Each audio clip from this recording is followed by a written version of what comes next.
Praise the lord. రాజైన హేరోదు దినములయందు యూదయ దేశపు బెత్లెహేములో యేసు పుట్టిన పిమ్మట ఇదిగో తూర్పు దేశపు జ్ఞానులు యెరూషలేమునకు వచ్చి, యూదుల రాజుగా పుట్టినవాడెక్కడనున్నాడు? తూర్పు దిక్కున మేము ఆయన నక్షత్రము చూచి ఆయనను పూజింపవచ్చితిమని చెప్పిరి.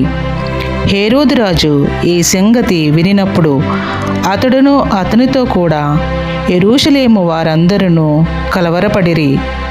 కాబట్టి రాజు ప్రధాన యాజకులను ప్రజలలో నుండి శాస్త్రులను అందరినీ సమకూర్చి క్రీస్తు ఎక్కడ పుట్టునని వారిని అడిగెను.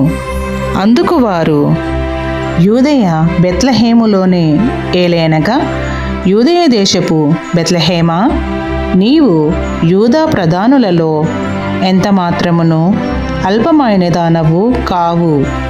ఇశ్రాయేలును నా ప్రజలను పరిపాలించు అధిపతి నీలో నుండి వచ్చును అని ప్రవక్త ద్వారా వ్రాయబడి ఉన్నదనిరి.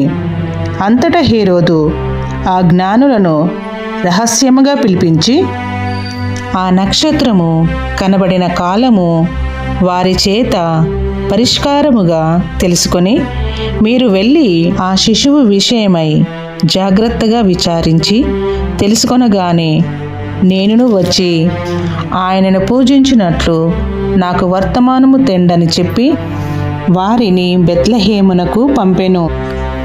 వారు రాజు మాట విని బయలుదేరిపోవుచుండగా ఇదిగో తూర్పు దేశమున వారు చూచిన నక్షత్రము ఆ శిశువు ఉండిన చోటికి మీదుగా వచ్చి నిలుచు వరకు వారికి ముందుగా నడిచెను.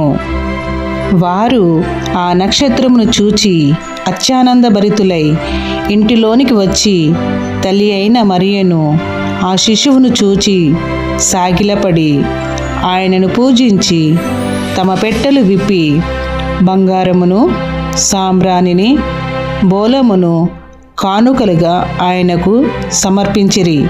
తరువాత హేరోదు నొద్దకు వెళ్ళవద్దని స్వప్నమందు దేవుని చేత బోధింపబడిన వారై వారు మరొక మార్గమున తమ దేశమునకు తిరిగి వెళ్ళిరి.